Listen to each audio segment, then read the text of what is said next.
It's time now for business. Let's say hello to Kate Moody. Hi, Francois. So Thursday, worst trading day on Wall Street for 8 months. How's it going on Wednesday, rather? How's it going today? Absolutely. Well, it's a little bit better. I'll get to the exact numbers in just a moment. Wednesday's closing bell, though, did mark the biggest stock slump on Wall Street since February. That sharp sell-off continued in Asia, dragging the Shanghai Composite down to its lowest level since 2014. Now, the panic did spread to European markets as well. We saw Paris, London, and Milan all closed down nearly 2%. The Frankfurt DAX about 1.5% on the close. The pressure seems to have eased somewhat on Wall Street. The Nasdaq even eased just above the flat line there. Still in the space of 2 days, the Dow Jones has lost 900 points. Now, to help understand what's going on here, we can speak to Jasper Lawler, Senior Markets Analyst at the London Capital Group. Jasper, thanks for joining us. Help put these losses in a bit of perspective here. Just how bad is this sell-off? Well, good evening, Kate. This is pretty serious. I think you may have mentioned in your opening note, but it's the third worst points decline on the Dow in history. So it's something that we have to take note of. In percentage terms, it was around a 3% drop in US markets. We're hovering around those lows we made yesterday. In the great scheme of things, it's a natural pullback that happens all the time. The only worry here is the speed at which it's happening. For that to happen in one day makes you stand up and pay attention, and it all comes in the context of a simultaneously speedy jump in bond yields. So bond prices are dropping at the same time as stock prices. And this is something that really unnerves investors, people who have to manage money professionally especially, because the whole idea is that you're supposed to balance your portfolio between stocks and bonds. If both those asset classes are falling at the same time, it makes having a balanced portfolio very worrisome, and you spread your worries by selling both on the markets.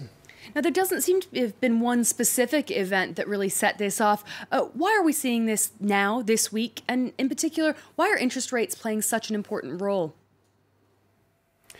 Well, I think there are a few moving parts here, Kate. So you're right to say that there's not really one catalyst. I would say the IMF global growth sort of warning that we had this week was one feature. We're just beginning US earnings season, so there's some jitters going into that. There's a few events that have they're on the horizon that maybe are a sort of risk factor that you would maybe pause. And I think probably above all of that is almost a technical thing.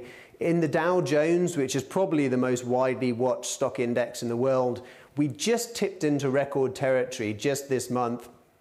And the question then, when you reach those record highs, after that big slump you remember we had in February was, well, does this keep going? And I think the resounding answer we've had over the last couple of days is, well, no, not for the time being at least. The investors didn't have the confidence to keep that record run going in US indices. Now, Donald Trump has been extremely vocal in criticizing the Federal Reserve's interest rate hikes. It's not something that American presidents usually weigh in on very much. How important are those comments in this context?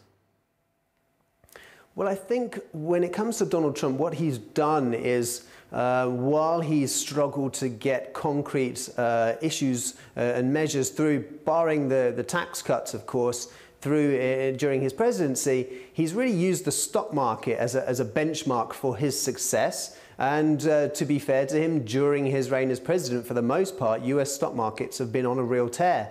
But obviously, when things go wrong, he doesn't want to take the blame for it, understandably.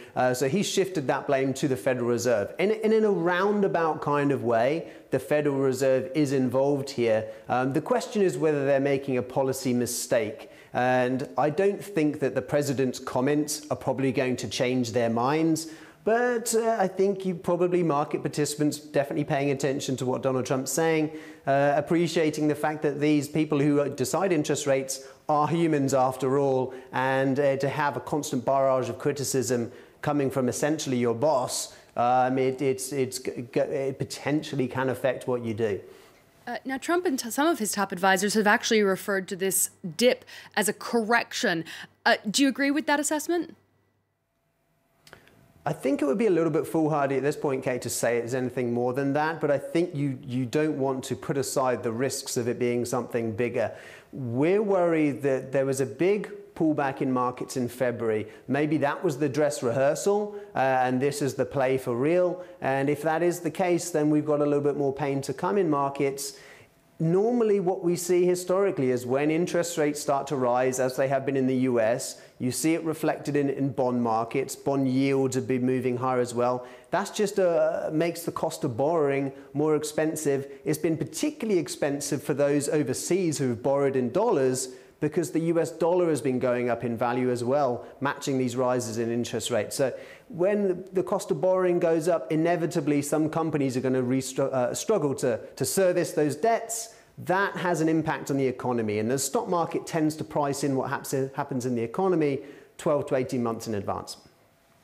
All right, Jasper Lawler from the London Capital Group, thanks so much for joining us with your insight there.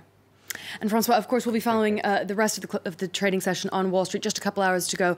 Will it manage to continue this slightly flatter session, less exciting than we saw yesterday? I'll be back in a couple hours. All right, less exciting, still tense though. And yes, Kate Moody will have the closing bell for you later on.